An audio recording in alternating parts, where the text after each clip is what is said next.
हाँ तो बच्चों, आज आप लोग देख रहे हैं वेव फिजिक्स का ये 6th लेक्चर है वेव ऑप्टिक्स का। वेव ऑप्टिक्स में इसके पहले हम लोग ने 5 वीडियोस देखे थे, जिसमें हम लोग इंटरफेरेंस और इंटरफेरेंस से रिलेटेड उसके क्वेश्चंस देखे थे पिछले लेक्चर्स में। और इस लेक्चर में जो कि प्रॉब्लम ऑन इंटरफेरेंस 2.0 है, वर्जन 2.0 है, इसमें हम लोग क्वेश्चन देखेंगे इंटरफेरेंस का, थोड़ा सा सारे टाइप के क्वेश्चन को कवर करते हुए। तो देखते हैं पहला क्वेश्चन आखिर है क्या, जो इंटरफेरेंस से ही रिलेटेड है सारा क्वेश्चन। देखिए, फर्स्ट क्वेश्चन ये कह रहा है इन द एडजेसेंट डायग्राम। तो सबसे पहले ये देखते हैं क्वेश्चन कहा क्या रहा है। In the adjacent diagram CP, ठीक है, रिप्रेजेंट्स अ वेव फ्रंट। ये सीपी वेव फ्रंट है, ये सी से जो पी आप देख रहे हैं ये वेव फ्रंट है, और आपको ये देखकर फील भी हो रहा होगा ये आपका प्लेन वेव फ्रंट है। और एओ और बीपी, एओ और बीपी इसके रेज हैं, ठीक है। अब क्या फाइंड करना है? तो फाइंड करना है हमको थीटा का कंडीशन। किसके लिए? तो कंडीशन यहां दिया हुआ है,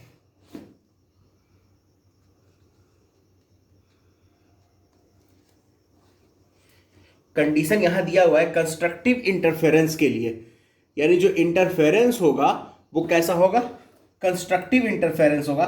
किस पॉइंट पर? तो इस पॉइंट पर। यानी ये जो पी पॉइंट आप देख रहे हो, हमको इंटरफेरेंस इस पॉइंट पे करवाना है, इस पी पॉइंट पे इंटरफेरेंस करवाना है। और वो इंटरफेरेंस होना चाहिए आपका हर हाल में कैसा? कंस्ट्रक्टिव, ठीक है।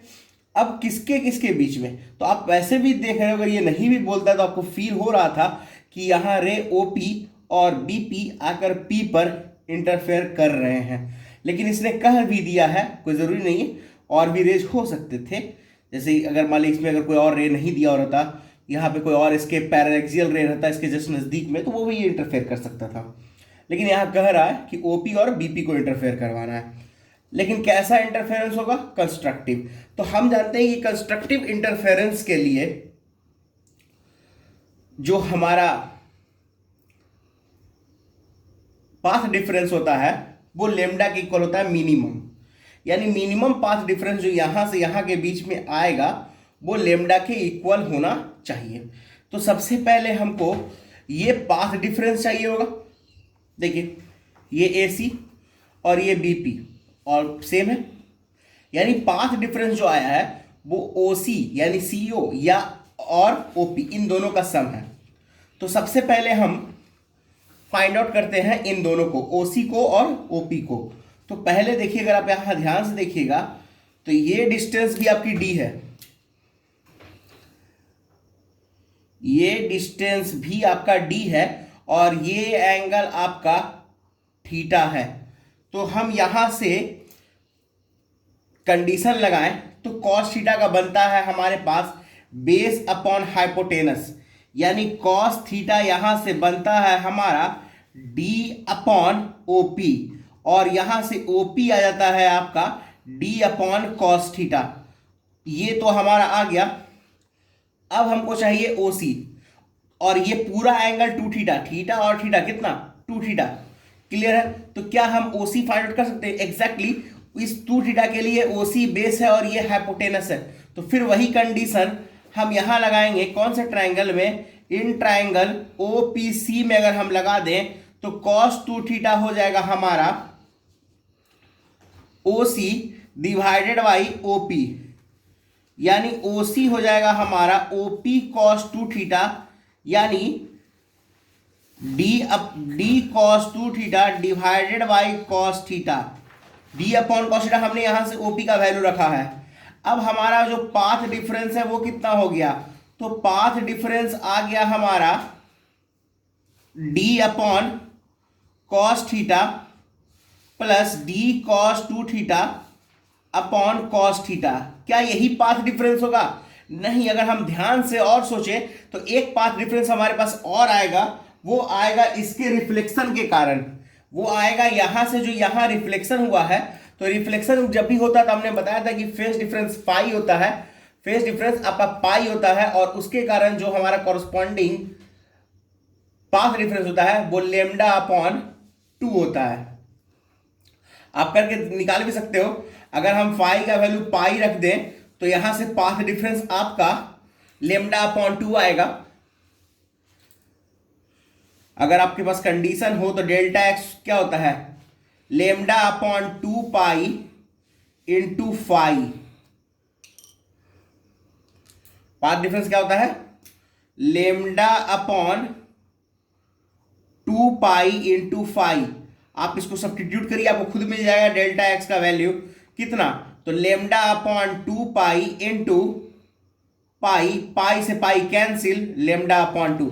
यानी ये जो पाथ डिफरेंस है, ये पाथ डिफरेंस कितने के इक्वल आया है, यानी D cos theta plus D cos 2 theta by plus lambda by 2। अब इसको सॉल्व कर लेते हैं हम लोग। तो यहां से क्या हो जाएगा, D upon cos theta common कर लेते हैं, 1 plus cos 2 theta plus lambda upon 2 equals lambda. Maxima, हमने कंस्ट्रक्टिव मैक्सिमा यानी कंस्ट्रक्टिव इंटरफेरेंस की बात हो रही थी। 1 प्लस कॉस 2 थीटा का फॉर्मूला क्या होता है, तो 1 प्लस कॉस 2 थीटा का हम लोग फॉर्मूला पढ़े हैं, वो था 2 cos square theta. 1 plus cos theta क्या होता है, 2 कॉस स्क्वायर थीटा। क्या होता है, 2 cos square theta divide by cos theta equals क्या हो जाएगा, लेमडा बाई 2। यहां लेमडा से सब्ट्रैक्ट होगा, क्या बचेगा, लेमडा बाई 2। कॉस थीटा से कॉस थीटा कैंसिल, तो कॉस थीटा का वैल्यू कितना आ गया, लेमडा अपॉन 4। ठीक है, और कुछ बच गया, एक चीज हमारे पास डी छूटा हुआ था, उस डी को हम लोग यहां पर रख लेते हैं। तो कॉस थीटा हमको मिल जाएगा लेमडा अपॉन 4d। ये हमारा आंसर आ गया, लेमडा अपॉन 4d। कब, जब यहां इंटरफेरेंस करेगा कौन कौन, ओपी और बीपी। तब ओपी और बीपी इंटरफेयर करेगा तो हमारा जो कॉस थीटा आएगा वो कितना आएगा, लेमडा अपॉन 4d। कितना आएगा, लेमडा अपॉन 4d। अब हम लोग इस क्वेश्चन पे चलते हैं, जो हमारा सेकंड क्वेश्चन है, जो कि दिया हुआ है कि मैक्सिमम इंटेंसिटी कितनी है, आई है। मैक्सिमम इंटेंसिटी यहां कितना है, आई है। क्या हमने कोई फॉर्मूला पढ़ा था रिजल्टेंट इंटेंसिटी का, यस, जो कि था हमारा 4i cos square phi upon 2। क्या था, 4i cos square upon phi upon 2। इस 4i का वैल्यू आई दिया हुआ है, यानी अगर हम इस मैक्सिमम जो हमारा आई मैक्स है वो कितना है, आई मैक्स हम जिसको 4i समझते थे, चलो इसको आई नॉट कर लेते ताकि कंफ्यूजन ना हो किसी को। तो आई मैक्स कितना दिया हुआ है, आई, और हमसे इंटेंसिटी पूछा है आई अपॉन 4, यानी आई आर कितना कह रहा है, आई अपॉन 4। ये 4i नॉट का वैल्यू है, और बाकी तो आप समझ सकते हैं, चलिए रखते हैं आई आर का वैल्यू, और निकालना क्या है हमसे, एंगल ऑफ पोजीशन। चलिए देखते हैं, तो I upon 4 equals I cos square phi upon 2। I से आई कैंसिल, तो अब यहां से देखिए कॉस फाई अपॉन 2 कितना आ जाएगा, तो कॉस फाई अपॉन 2 आ जाएगा 1 अपॉन 4। यानी हम यहां से अगर कॉस फाई निकालें तो कॉस फाई आ जाएगा 1/2। कॉस फाई का वैल्यू 1/2 कब होता है, तो कॉस फाई का वैल्यू 1/2 होता है, लेकिन कब, जब एंगल होता है हमारा, जब एंगल होता है हमारा 60 डिग्री, यानी फाई अपॉन 2 कितना, 60 डिग्री। तो फाई कितना हो जाएगा आपका, 2 पाई अपॉन 3। फाई कितना हो जाएगा आपका, 2 पाई अपॉन 3। क्या इस फाई से हम कुछ निकाल सकते हैं, तो फाई से हम लोग निकालेंगे, हमको निकालने कहा है एंगुलर पोजीशन, यानी वो कहीं ना कहीं साइन थीटा की बात कर रहा है, यानी कहीं ना कहीं थीटा की बात कर रहा है। तो हमको चाहिए यहां से डेल्टा एक्स, तो डेल्टा एक्स होता है आपका लेमडा बाई 2 पाई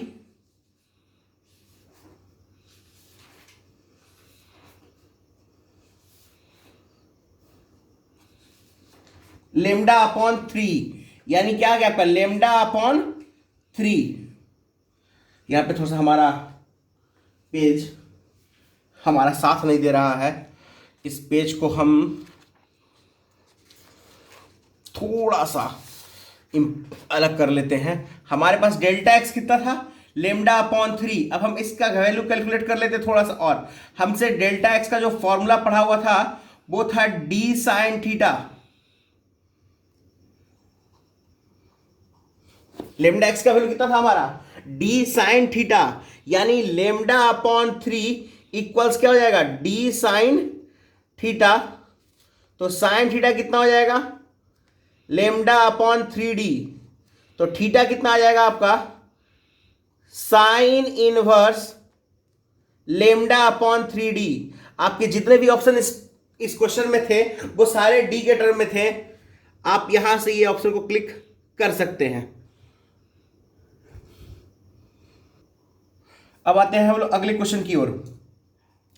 यहां हमसे कह रहा है कि एक थिन फिल्म दिया हुआ है जिसका रिफ्रैक्टिव इंडेक्स दिया हुआ है 1.33, ठीक है, और इसको कोट किया गया है ग्लास, ठीक है। चलिए देख लेते हैं इसमें ऐसे कह रहा है। अब कह रहा है कि लीस्ट थिकनेस चाहिए, स्ट्रांगली। स्ट्रांगली जब भी कहेगा आप समझ जाइएगा मैक्सिमा है, क्या है, मैक्सिमा, ठीक है। तो एक मान लो ये ग्लास है और ये इस ग्लास पर एक आपका कोट किया हुआ है ये थिन फिल्म जिसका रिफ्रैक्टिव इंडेक्स दिया हुआ है हमारा कितना, रिफ्रैक्टिव इंडेक्स हमारा दिया हुआ है 1.33। 1.33 को अगर हम लोग चाहें तो ये 4/3 लिख सकते हैं और ये हमारा 1.5 है। अगर कोई लाइट रे इस तरह से आ रही होगी तो उसका दो पार्ट हुआ होगा, पहला पार्ट यहां से रिफ्लेक्ट किया होगा और सेकंड पार्ट आपका यहां से रिफ्लेक्ट करेगा। कहने का मतलब कि दो रिफ्लेक्शन होगा। और अगर आप ध्यान से देखेंगे तो दोनों रिफ्लेक्शन आपका रेयर टू डेंसर हो रहा है। जो एयर से इसमें आ रहा है वो भी रेयर टू डेंसर है, जो यहां से यहां आ रहा है वो भी रेयर टू डेंसर है। तो जब भी रेयर टू डेंसर होता है तो कितना का फेज चेंज होता है, पाई का फेज चेंज होता है, पाई का फेज चेंज होता है। और पाथ डिफरेंस कितना आता है, λ/2, यानी λ/2 इसका भी पाथ डिफरेंस और λ/2 इसका भी पाथ डिफरेंस, यानी दोनों के बीच में उस रिफ्लेक्शन के कारण कोई पाथ डिफरेंस नहीं है। तो यहां पर जो पाथ डिफरेंस आया होगा यहां एयर के हिसाब से अगर हम देखें तो वो इस सोप में जो एक्स्ट्रा डिस्टेंस ट्रेवल हुआ उसके कारण जो कितना होता था 2 म्यूटी, म्यूटी जाने का और म्यूटी आने का, कितना 2 म्यूटी। 2 म्यूटी किसके इक्वल होना चाहिए, तो 2 म्यूटी होना चाहिए हमारा लेमडा के इक्वल, किसके इक्वल, लेमडा के इक्वल, क्योंकि लीस्ट थिकनेस कहा गया है यानी मिनिमम देखेंगे जो कि फर्स्ट आपका होता है। तो फर्स्ट जो मैक्सिमम होता है 2, म्यू का वैल्यू 4/3, टी का वैल्यू तो हमको नहीं दिया हुआ है लेकिन ये है हमारे पास 600 नैनोमीटर। तो जो कैंसिल होने वाला है ये 150, ये 75 और टी का वैल्यू आ गया आपका 225 नैनोमीटर, कितना 225 नैनोमीटर। अब हम लोग चलते हैं इसके बाद नेक्स्ट क्वेश्चन की तरफ। नेक्स्ट क्वेश्चन अगर आप ध्यान से देख रहे होंगे इसमें काफी लंबा क्वेश्चन दिख रहा है हमको। कह रहा है कि एक नैनो मोनोक्रोमेटिक, मोनोक्रोमेटिक जब भी कहेगा आप समझ जाइए वो सिंगल वेवलेंथ की बात कर रहा है। इंटेंसिटी लाइट की कितनी है, आई, यानी यहां जो लाइट इंटेंसिटी आई होगी वो कितनी आई होगी, आई आया होगा, कितना आया होगा, आई आया होगा यहां इंटेंसिटी इसका, ठीक है। On glass plate as shown in figure, जो भी दिया हुआ है, another identical glass plate is kept close, यानी एक के बाद दूसरा भी हमने यहीं पर रखा हुआ है। और कह रहा है इसमें कि ईच ग्लास प्लेट रिफ्लेक्ट, इस बात को जरा ध्यान से देखिएगा, ईच ग्लास प्लेट रिफ्लेक्ट 25%, यानी जितना इंसिडेंट होगा उसका 25% रिफ्लेक्ट कर देगा। क्लियर है। हमको निकालना है आई मैक्स और आई मीन, ठीक है। तो पहले भाई आई मैक्स आई मीन किसके बीच का, इंटरफेरेंस के बीच का। इंटरफेरेंस किसमें, interference pattern formed by the two beams obtained after one reflection, यानी एक रिफ्लेक्शन के बाद जो दो बीम्स आएंगी उनके बीच का। तो पहले देखते हैं क्या होगा। एक पहला रिफ्लेक्शन यहां आएगा और इसकी इंटेंसिटी होगी I/4, इसकी इंटेंसिटी I/4। अब यहां जो ट्रांसमिट करेगा, यहां जो हमारा ट्रांसमिट करेगा इसकी इंटेंसिटी हो जाएगी, अगर आप ध्यान से समझ रहे होंगे I और I/4 यहां हुआ है तो I से I/4 हटा लेते हैं हम लोग, जो कि होता है 3I/4।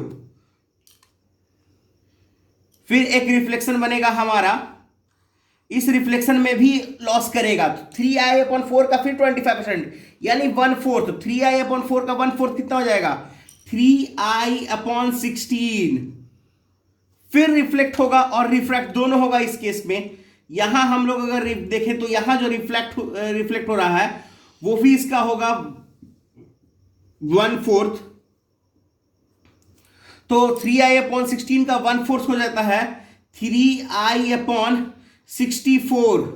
अब 3i/16 से 3i/64 घटा देते हैं तो हो जाता है आपका 12, 12 में से 3 यानी 9, यानी ये रिजल्ट आता है हमारा 9i/64।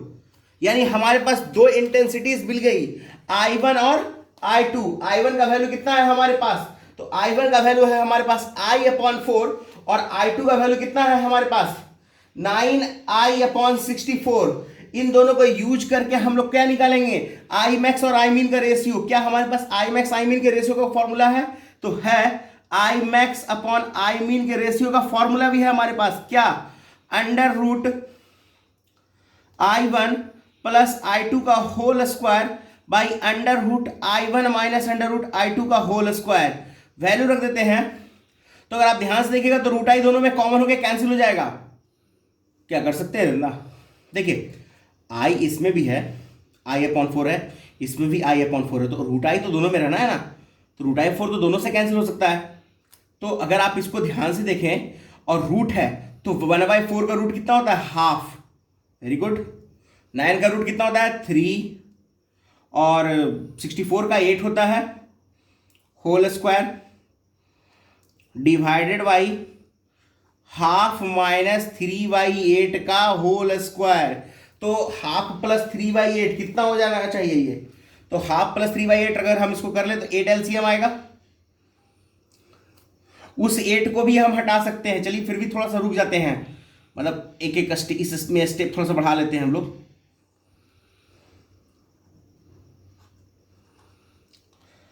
तो हो जाएगा ये 4 + 3, यानी ये हो जाएगा 4 + 3 और ये हो जाएगा 4 - 3 का होल स्क्वायर। अगर आप इसको ध्यान से देखिएगा तो ये 49:1 आएगा। आपका आंसर हो गया 49:1। कब, इस क्वेश्चन में। अब अगले क्वेश्चन की ओर देखते हैं, जिसमें कह रहा है कि बाय डीएसई स्लिट दिया हुआ है इक्वल इंटेंसिटी, ठीक है, स्लिट विथ, यानी हमारे पास जो इंटेंसिटी है वो क्या है, इक्वल है, ठीक है, और सेंटर पे जो है वो I0 है, यानी मैक्सिमम I0 है। हमने जो IR का फॉर्मूला पढ़ा था 4i cos स्क्वायर 5/2, ये कब था, इक्वल वाले के लिए। चलिए इक्वल वाले के लिए ये रिजल्ट है हमारे पास, ठीक है, और हमसे कहा है कि 4i = I0 है। According to question 4i = I0 है, और हमको फाइंड आउट करना है जब डिस्टेंस कितना हो, β/4। डिस्टेंस कितना हो, β/4। तो पहले हम इस β/4 से फाई का वैल्यू फाइंड आउट करेंगे। तो ये जो β/4 दिया हुआ है ये y का वैल्यू है, और बाई से हम लोग डेल्टा एक्स का एक फॉर्मूला पढ़े थे। डेल्टा एक्स का फॉर्मूला था हमारे पास YD/D। तो ये हो जाएगा βD/4D, और बीटा का फॉर्मूला था हमारे पास λD/D, λD/D इंटू D/4D। तो हम यहां से D से D कैंसिल, तो λ/4, तो फाई आ जाएगा हमारा 2π/λ into delta X, that is λ/4 cancel, 2 time में π/2, हमारा ये π/2 आ गया। तो आई का हमने एक फॉर्मूला पढ़ा था, यही 4i का वैल्यू कितना है, I0 cos स्क्वायर 5/2, यानी ये π/2 का हाफ, दैट इज π/4। अगर cos π/4 का वैल्यू देखेंगे 1/√2 होता है, I0 इंटू 1/√2 का whole square, that is I0/2। ये हो गया आपका ये क्वेश्चन। देखिए नेक्स्ट क्वेश्चन जो हम लोग का कह रहा है, कंसीडर द ऑप्टिकल सिस्टम। ये ऑप्टिकल सिस्टम हमारा दिया हुआ है। इस ऑप्टिकल सिस्टम को थोड़ा सा अगर हम लोग समझ लें तो इसमें हमारा एक सोर्स S है। कौन है, सोर्स S। ये हमारा सोर्स है S, ठीक है। इसके सामने दो पैरेलल मिरर लगा हुआ है हमारा, कुछ भी आप उसको मान सकते हो, M1 M2, जो आपकी वेदर आप जो इच्छा हो, ठीक है। और आपको कह रहा है कि P पर, इस पॉइंट P पर कैसा मैक्सिमा चाहिए, सेकंड मैक्सिमा चाहिए, और डिस्टेंस जो दिया हुआ है ये डी और ये 3D, आप अगर ध्यान से समझिएगा तो आपको इस एस का एक इमेज यहां मिलेगा विच इज S1, और ये डिस्टेंस भी आपका होगा d, और एक आपका इसका इधर मिलेगा आपका इसका इमेज S2, और ये डिस्टेंस होगा आपका 3D। तो अगर आप ध्यान से देखें तो S1 S2 के बीच का जो डिस्टेंस है वो है आपका 4, और ये 4 8D, ये हमारा 8D डिस्टेंस है, और हमको मैक्सिमा चाहिए यहाँ पे। तो सबसे पहले इन दोनों के बीच का एक पॉइंट निकालते हैं। तो ये पूरा 8 है, तो हाफ इसका 4, यानी इसका मिडिल यहाँ जो होगा ये 4, ठीक है। तो ये आपका 4D है, ऑब्वियस है कि यहाँ इसका सेंट्रल ब्राइट फ्रिंज बना होगा, और वहां से ये डिस्टेंस हो जाएगा आपका 3D। अगर आप ध्यान से समझ रहे हो तो 3D ये होगा, क्यों? क्योंकि ये पूरा 3 है, देखिए ध्यान से, ये पूरा 3 से ये हम D हटा दिए, कितना बच गया?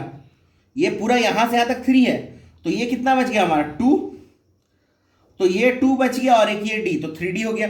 यानी कहने का मतलब y का वैल्यू हमारे पास 3D है, ठीक है। डिस्टेंस बिटवीन द स्लिट जो है वो 8D है, और हमको फाइंड आउट क्या करना है?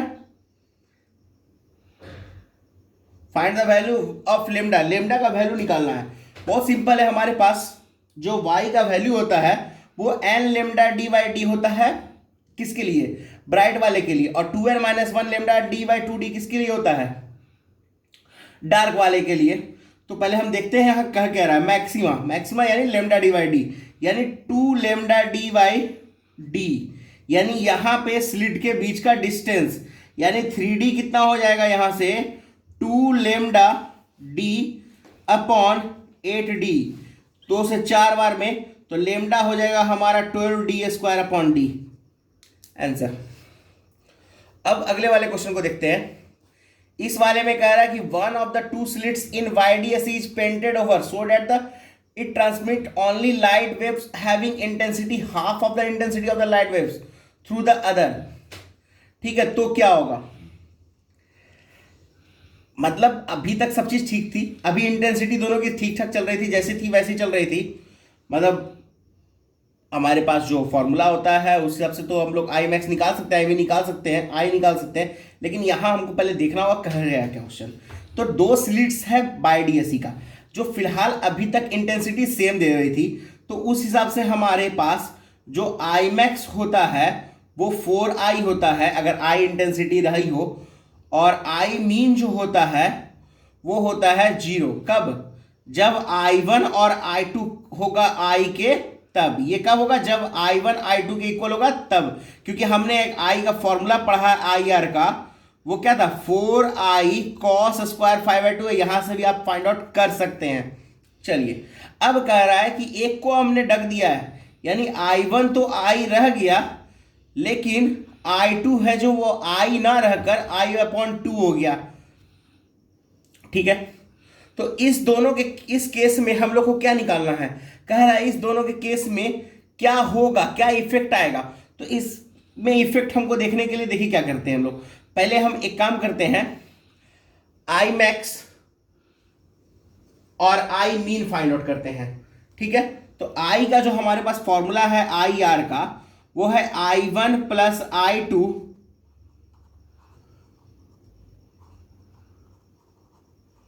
मैक्स वाले के लिए cos फाई का वैल्यू 1 और मीन वाले के लिए cos फाई का वैल्यू -1। तो आई आर यानी जो हमारे पास आई मैक्स आएगा अब, ठीक है। अब जब आएगा हमारे पास आई मैक्स रेस्ट कर लेते हैं, ठीक है। तो I plus I/2 plus 2 under root I²/2, ठीक है। तो ये हो जाएगा हमारा 3I/2, और ये हो जाएगा, इसको थोड़ा अगर आप ध्यान से देखें तो 2√2/2I लिख सकते हैं। इसको हम 2 से मल्टीप्लाई डिवाइड कर देना है, अगर तकलीफ हो तो। अब तो समझ जाएंगे, 2√2/2, तो ये रिजल्ट आ जाएगा 3 + 2√2/2 × I। और अगर हम यहां से आई मीन देखें तो वो हो जाएगा सेम यही प्रोसेस, वो माइनस में आएगा, तो 3 माइनस 2√2/2 × I। अगर इस वैल्यू को देखिएगा तो ये 0 से ज्यादा आ रहा है, और इस वैल्यू को जरा देख लेते कितना आ रहा है। तो ये हो गया आपका 2.8 और 3 यानी 5.8/2, डेट इज 2.9 के अप्रॉक्स आएगा। यानी ये आपका 4i से छोटा और ये आपका 0 से बड़ा है।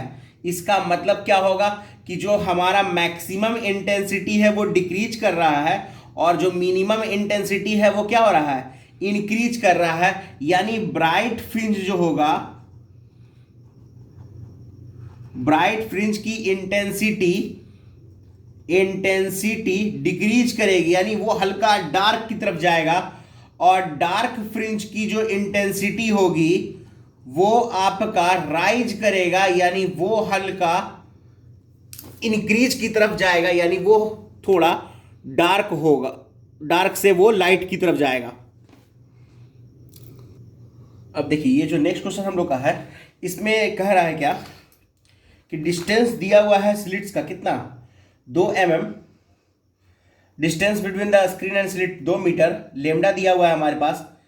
कह रहा है कि I0 इंटेंसिटी और 9I0 इंटेंसिटी का हमने 2 स्लिट्स लिया जिसका इंटेंसिटी इतनी है, तो बताइए कि इंटेंसिटी कितना होगा यहाँ पर। तो जब भी बात इंटेंसिटी की होती है तो सबसे पहले हमारा ये ख्याल होता है कि हमको पता होनी चाहिए फाई के बारे में, फाई यानी फेज डिफरेंस के बारे में, क्योंकि उस फॉर्मूले में बिना फाई के हम लोग सॉल्व नहीं कर सकते। तो हम लोग पहले फाई निकालते हैं। तो फाई का फॉर्मूला होता है 2π/λ इंटू डेल्टा एक्स, और डेल्टा एक्स का एक फॉर्मूला होता है आपका YD/D। डेल्टा एक्स को हम लोग क्या जानते हैं, YD/D, यानी हो जाएगा 2π/λ इंटू YD/D। तो 2 पाई को तो रहने देते हैं हम लोग अभी फिलहाल, उससे कोई फर्क नहीं पड़ता है हमको। बाई का वैल्यू 1/6, तो 10⁻³ डिवाइडेड बाई 6, ठीक है। mm का वैल्यू हमने चेंज कर दिया। d कितना है, 2 mm, यानी 2 × 10⁻³ लेमडा है 500 नैनोमीटर, यानी 5 × 10⁻⁷।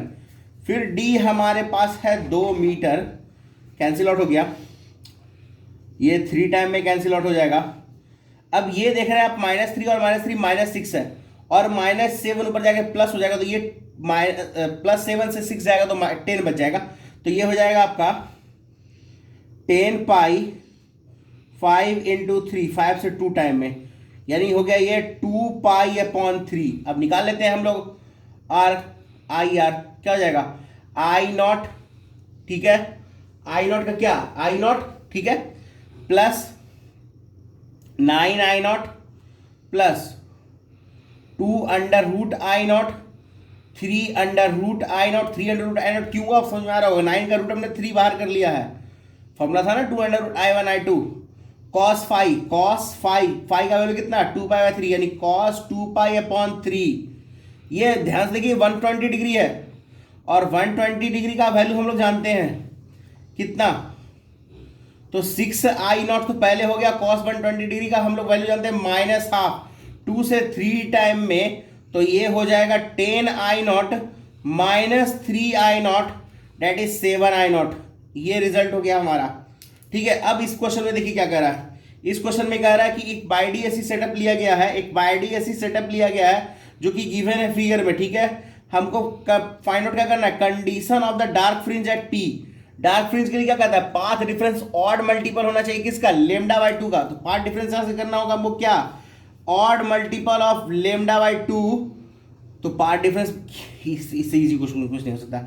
आप इन दोनों को ऐड करो, L1 + L3, ये यहां से यहां तक का पाथ हो गया, और यहां से यहां तक का पाथ कितना हो गया, L2 + L4। सब्ट्रैक्ट कर लो, L1 + L3 minus L2 + L4, ये होना चाहिए किसके, ऑड मल्टीपल ऑफ वेवलेंथ। हो गया आपका आंसर। जरूरी नहीं कि आपके ऑड मल्टीपल में कहीं अगर एग्जाम में अगर 2n+1 दिया हो तो आप 2n+1 भी यूज कर सकते हो, इसमें कोई दिक्कत नहीं है। 2n+1 भी आप यूज कर सकते हैं, आप 2n-1 भी यूज कर सकते हैं। अब देखिए इस क्वेश्चन में कह रहा है कि इन YDSE the amplitude of intensity variation, यानी इंटेंसिटी का जो वेरिएशन है उसका एम्पलीट्यूड दिया हुआ है, इसको ध्यान से समझिएगा, एम्पलीट्यूड ऑफ इंटेंसिटी वेरिएशन, ठीक है, मतलब इंटेंसिटी जो वेरी कर रही है उसका एम्पलीट्यूड है वो 5% है, ठीक है। और हमसे ये कहा है कि आपको फाइंड आउट करना है ratio of intensity of the two source, यानी हमको फाइंड आउट करना है I1/I2, ये हमारा एम होना चाहिए, ठीक है। और 5% यानी जो मैक्सिमम है वो एक मीन वैल्यू से 5% ज़्यादा, और जो मिनिमम है वो उससे 5% कम, एम्पलीट्यूड 5% है यहाँ पे। तो आई मैक्स हो जाएगा हमारा I प्लस आई का 5%। अगर इसको आप ध्यान से देखिएगा तो ये 105/100 इंटू आई होगा, और सेम अगर हम लोग आई मीन निकालें तो आई माइनस आई का 5% यानी 95/100 इंटू आई होगा, ठीक है। अब हम आई मैक्स और आई मीन का वैल्यू जानते हैं। आई मैक्स और आई मीन का जो हमारे पास वैल्यू होता है I max upon I min का, वो होता है √I1 प्लस √I2 का whole square divided by √I1 minus √I2 का होल स्क्वायर। तो इन दोनों को अगर हम डिवाइड दे दें तो रिजल्ट यहाँ से आएगा मेरा कितना, 105 डिवाइड बाई 95 इक्वल्स हो जाएगा आपका, अगर इसको हम थोड़ा सा और चेंज कर लें तो ये हो जाएगा √I1/I2 plus 1 √I1 plus I2 minus 1 का होल स्क्वायर। ये कैसे हुआ पहले उसको देख लेते हैं। अगर हम √I2 कॉमन ले लेते हैं दोनों में, इसमें कॉमन लीजिएगा तो √I2 तो दोनों का कैंसिल हो जाएगा आपस में, इन दोनों में, यहाँ भी कॉमन √I2 लेना और यहाँ भी लेना था, तो जो कॉमन लियो तो कैंसिल हो गया, लेकिन यहाँ √I2 है नहीं इन दोनों में तो वो डिवाइड में आ गया। अब क्या करना है, √I1/I2 को x मान लेते हैं हम लोग, तो ये रिजल्ट कितना हो जाएगा, √105 √95 इक्वल्स, ये आएगा आपका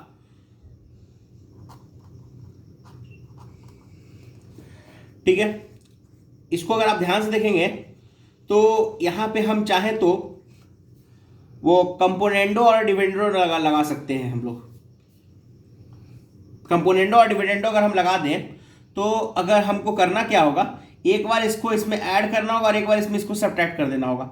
अगर ऐड करेंगे तो 1 से 1 कैंसिल होकर 2x हो जाएगा, और सब्ट्रैक्ट करेंगे तो x कैंसिल हो जाएगा। तो यहाँ रिजल्ट आ जाएगा हमारा 105 माइनस 95 बाई 105, पहले ऐड करना था हमको ना, पहले ऐड करना था, पहले ऐड करना था, -95 इक्वल्स कितना हो जाएगा हमारा, तो ये हो जाएगा x प्लस 1 में x माइनस 1 ऐड कर देंगे तो ये 2x हो जाएगा हमारा, और सब्ट्रैक्ट करेंगे तो x से x कैंसिल होकर ये 2 हो जाएगा, 2 से 2 कैंसिल, x का वैल्यू हमारे पास आ गया। अब ये वैल्यू का सब्स्टिट्यूट कर देना है, ये 105 नियर अबाउट हम ये कह सकते हैं कि ये ऑलमोस्ट 10 से थोड़ा सा बड़ा होगा, यानी 10.2 ले सकते हैं इसको। वैसे ही ये भी थोड़ा सा कम होगा तो 9.8 के अप्रॉक्स में ले सकते हैं इसको। 10.2 माइनस 9.8 इक्वल्स हो जाएगा √I1/I2।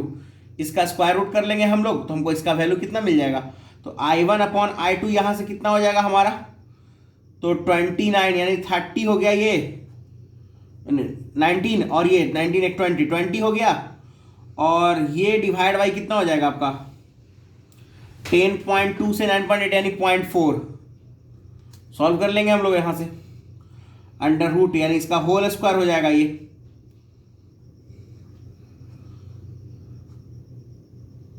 450 बार में, या ऑलमोस्ट 2500, यानी ये तो एक्यूरेट थोड़ा वैल्यू नहीं होगा। आप इसमें देख सकते हैं कि अगर मान लो ये एक्यूरेट अगर आप निकालते तो हो सकता है ये 10.3 के अप्रॉक्स होता, उसको आप इसको देख लीजिएगा कितना एक्यूरेट इसका आ सकता है, ठीक है।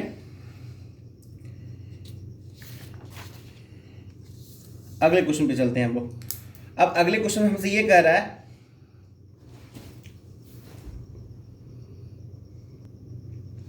S1 एंड S2 दो कोहेरेंट सोर्स दिया हुआ है जिसका रेडिएशन जो मतलब सेपरेटेड है, उन दोनों के बीच का डिस्टेंस, उन दोनों के बीच का जो डिस्टेंस दिया हुआ है हमको वो है 100.25 लेमडा। यानी ये जो डिस्टेंस है, यानी ये S1 S2 के बीच का जो डिस्टेंस, अगर हम इसको ध्यान से देखें तो ये 100 लेमडा प्लस 0.25 लेमडा है। यानी कह सकते हैं ये 100 लेमडा प्लस लेमडा अपॉन 4 है। और फिर कहता भी ये है कि S1 लीड कर रहा है फेज में कितना से, π/2 से, यानी फाई कितना यहाँ पे π/2 है। तो यहाँ से इन दोनों का जो पाथ डिफरेंस लीड करने का कारण होगा वो क्या होगा, λ/2 पाई इंटू फाई, यानी lambda upon 2 pi into pi upon 2, तो ये हो जाएगा लेमडा अपॉन 4। अब अगर आप ध्यान से देखें तो एस ए के लिए अगर एट ए की बात की जाए तो पाथ डिफरेंस यहां कितना आ जा रहा है हमारा, S2A minus S1A, that is 100 lambda plus λ/4। और S2 लैग कर रहा है, अगर S1 लीड कर रहा है तो S2 लैग कर रहा है। इसका मतलब कि जो नेट पाथ डिफरेंस होगा हमारे पास डेल्टा F इफेक्टिव, तो डेल्टा एक्स इफेक्टिव जो होगा वो हमारा कितना होगा, तो 100 लेमडा प्लस λ/4 माइनस λ/4 यानी 100 लेमडा। यानी कहने का मतलब क्या हुआ कि यहां पर कंस्ट्रक्टिव इंटरफेरेंस बनेगा। क्यों? क्योंकि delta x effective integral multiple है ऑफ वेवलेंथ का, यानी ए जो होगा वहां मैक्सिमम मिलेगा। ए क्या होगा वहां पे, मैक्स मिलेगा। वो कंस्ट्रक्टिव इंटरफेरेंस का कंडीशन आएगा, जो भी मैक्सिमम का वैल्यू आएगा। ठीक है। अब सिमिलरली हम लोग बी के लिए देख लेंगे। तो एट बी देखते हैं, एट बी क्या होने वाला है वो देखते हैं। तो एट बी जो होगा हमारा डेल्टा एक्स वो क्या होगा, S1B माइनस S2B, वो भी रिजल्ट उतना ही आने वाला है 100 लेमडा प्लस λ/4। फिर यहां क्या होगा, फिर यहां भी है कि S1 लीड कर रहा है, तो S1 तो पहले पहुंच गया, तो यहां पे जो मेरा नेट पाथ डिफरेंस आएगा वो कितना होगा हमारा, यहां नेट पाथ डिफरेंस आएगा 100 लेमडा प्लस λ/4 और एक λ/4 यहां जो हमारे पास S1 के लीड करने के कारण आ रहा है, और ये हो जाएगा कितना 100 लेमडा प्लस λ/2, यानी ये हो जाएगा आपका 201 into λ/2, odd multiple of half of the wavelength. 201 into λ/2 यानी ऑड मल्टीपल है हाफ ऑफ द वेवलेंथ का। इसका मतलब क्या हुआ कि यहां पर मिनिमम बनेगा, यानी बी पर क्या बनेगा हमारा, यानी बी पर क्या बनेगा, मिनिमम बनेगा। और हमसे रेशियो निकालने कहा गया है किसका, ए और बी के बीच का। तो एक पे मैक्सिमा और एक पे मिनिमा, दोनों के लिए हमारे पास फॉर्मूला है आई मैक्स और आई मीन का। आई मैक्स और आई मीन का फॉर्मूला क्या था हमारे पास, तो आई ए अपॉन आई बी का रेशियो निकाल लेते हैं, I1 प्लस I2 का whole square plus I1 minus I2 का होल स्क्वायर। रेशियो 2:1 है, तो 2 और 1 कितना, 3, 3 का होल स्क्वायर 9, और 2 और 1 में से 1 गया इसका 1, यानी 9:1, ये इसका आंसर होगा। अब कह रहा है नेक्स्ट क्वेश्चन में इन YDAC find the missing wavelength. Missing कहने का मतलब कि यहां मिनिमा बनेगा, मिसिंग मतलब मिनिमा, क्योंकि वहां वेवलेंथ दिख नहीं रहा है, ये मिनिमा कह रहा है। ठीक है। y का वैल्यू कितना, d, तो मिनिमा के लिए क्या होता है y का value, odd multiple of lambda upon lambda d upon 2d, ये y का वैल्यू। तो y का वैल्यू हम d रख देते हैं, तो 2n minus 1 lambda d upon 2d। हमसे वेवलेंथ पूछा है ना हमसे, तो चलिए वेवलेंथ निकालते हैं। तो वेवलेंथ कितना हो जाएगा हमारा, 2d square upon odd multiple of d। अब देखते हैं कौन सा इसमें से सेट कर जा रहा है ऑड मल्टीपल ऑफ d में। तो 2d square upon 2d square, तो और कुछ नहीं है, बस एक ही है, 2d स्क्वायर अपॉन 7d। क्या ये ऑड है, हाँ एग्जैक्टली ऑड है। यानी हम कह सकते हैं कि लेमडा जो होगा वो मल्टीपल होगा, कैसे, वो d हो सकता है, वो 3d हो सकता है, वो 5d हो सकता है, और वो हमारा 7d भी हो सकता है, यानी ऑप्शन ये हो जाएगा 7d। अब इस क्वेश्चन में हमसे कह रहा है कि YDAC दिया हुआ है, और ए और बी दो स्लिट्स हैं, ठीक है, जिनकी थिकनेस उनके पास एक फिल्म रखा गया, ठीक है। चलिए देख लेते हैं। इस तरह से मान लो, ठीक है, ये स्क्रीन है, इसके सामने एक फिल्म रखा गया है, इसके सामने भी एक फिल्म रखा गया है, ठीक है। एक का थिकनेस टी ए दिया हुआ है, दूसरे का टी बी दिया हुआ है, इसका म्यू ए दिया हुआ है, इसका म्यू बी दिया हुआ है, और कह रहा है क्या, सेंट्रल मैक्सिमा। सेंट्रल मैक्सिमा कहां जाएगा, सेंट्रल मैक्सिमा, ये पाथ डिफरेंस 0 होना चाहिए होता है, यानी कहने का मतलब कि वो डेल्टा एक्स इफेक्टिव 0 होगा। चलिए देख लेते हैं। तो पहले तो डेल्टा एक्स निकाल लेते हैं, यहां से क्या आएगा, वहां से शिफ्टमेंट हमको पता चल ही जाएगा। Mu A minus 1 into T A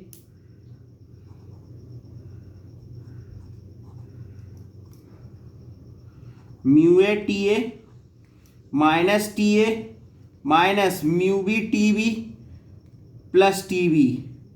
और आपसे ये कहा गया कि mu A T A equal है म्यू बी टी बी का, तो mu A T A equal होगा म्यू बी टी बी का, इसका मतलब ये दोनों आपस में इक्वल है, उड़ा दो इसको, तो क्या बच गया, T B minus T A. और अगर ये ग्रेटर देन 0 आएगा तो अपर शिफ्ट करेगा, और अगर ये लेस देन 0 आएगा तो लोअर। यानी कहने का मतलब क्या हुआ कि डेल्टा एक्स ग्रेटर देन 0, यानी टीबी अपॉन टीबी बड़ा होगा टी ए से, तो शिफ्टमेंट ऊपर होगा, किधर होगा, शिफ्टमेंट ऊपर होगा।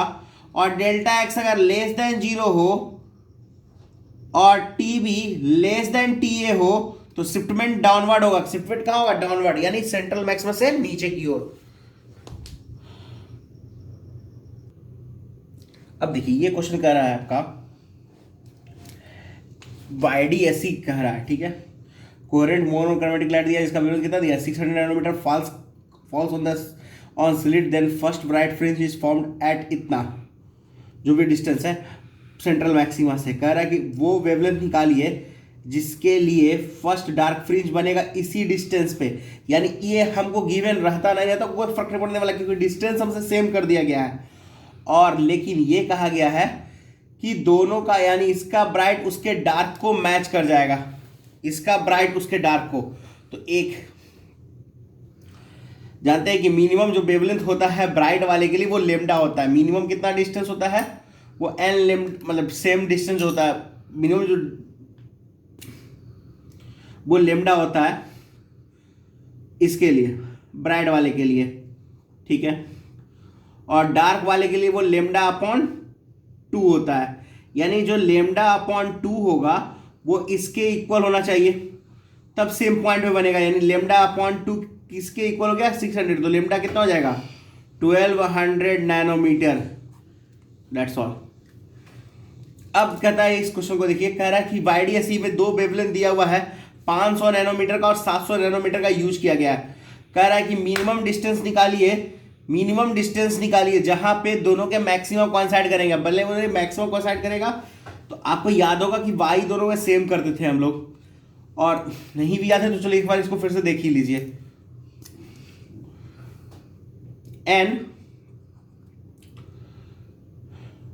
1 lambda 1 d upon d equals क्या जाएगा, n2 lambda 2 d upon d, d से d कैंसिल, d से d कैंसिल, ठीक है।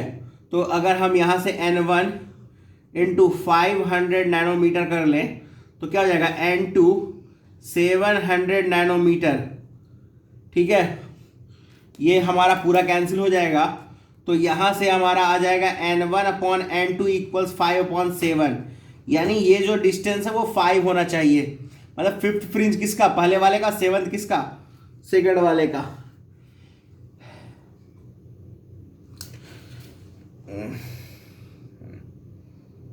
ठीक है, नहीं एक मिनट थोड़ा सा लगता है हमसे गलत हो गया है।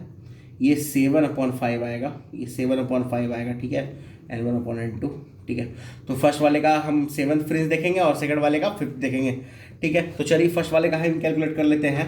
तो हमको y निकालना है, तो क्या हो जाएगा, 7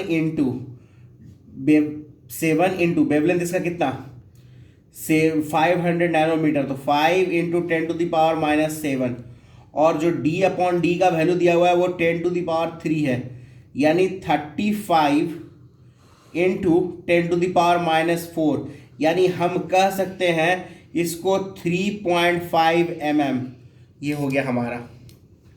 अब नेक्स्ट क्वेश्चन में कह रहा है कि आपको एक मोनोक्रोमेटिक लाइट यूज करना है, ठीक है, जिसका वेवलेंथ कितना दिया हुआ है डेल्टा, और आपको पाथ डिफरेंस चाहिए जब हाफ हो पीक इंटेंसिटी का, यानी आई जो हो वो I0/2 होना चाहिए, ठीक है। आई का वैल्यू I0/2 रख देते हैं हम लोग, तो I0/2 इक्वल्स कितना हो जाएगा, I0 cos स्क्वायर φ/2, ठीक है। तो यहां से आपका cos φ/2 कितना हो गया, तो cos φ/2 हो जाएगा आपका 1/√2, जिसका वैल्यू होता है π/4, cos π/4। तो यहां से फाई आ जाएगा आपका π/2, और यहां से अगर हम लोग पाथ डिफरेंस निकाल लें तो पाथ डिफरेंस हो जाएगा λ/2π इंटू फाई, यानी π/2, पाई से पाई कैंसिल, तो λ/4 इसका पाथ डिफरेंस हो जाएगा, ठीक है। और ऐसे जो क्वेश्चन आपका दिया हुआ था ये IIT का 2016 में, उसमें ये सारे options odd multiple of wavelength हैं, तो वहाँ जो आप ऑप्शन वहाँ सेलेक्ट करते तो वो वहाँ लेते आप लोग, वहाँ पे जो ऑप्शन वहाँ लेते आप उसमें वो 2n-1 जो दिया हुआ था इंटू λ/4, यानी ऑड मल्टीपल ऑफ λ/4 के टर्म में। कुछ λ/16 था और λ/8 था, तो आप 4 वाला सेलेक्ट करते। आज हम लोग इतने क्वेश्चन को देखें। अगली क्लास में हम लोग देखेंगे डिफ्रैक्शन के बारे में और पोलराइजेशन के बारे में, हम लोग नेक्स्ट वीडियो में देखेंगे। उसके बाद देखेंगे एक कंबाइंड सेशन सारे क्वेश्चंस का, 1 या 2 कंबाइंड सेशन देखेंगे सारे क्वेश्चंस का।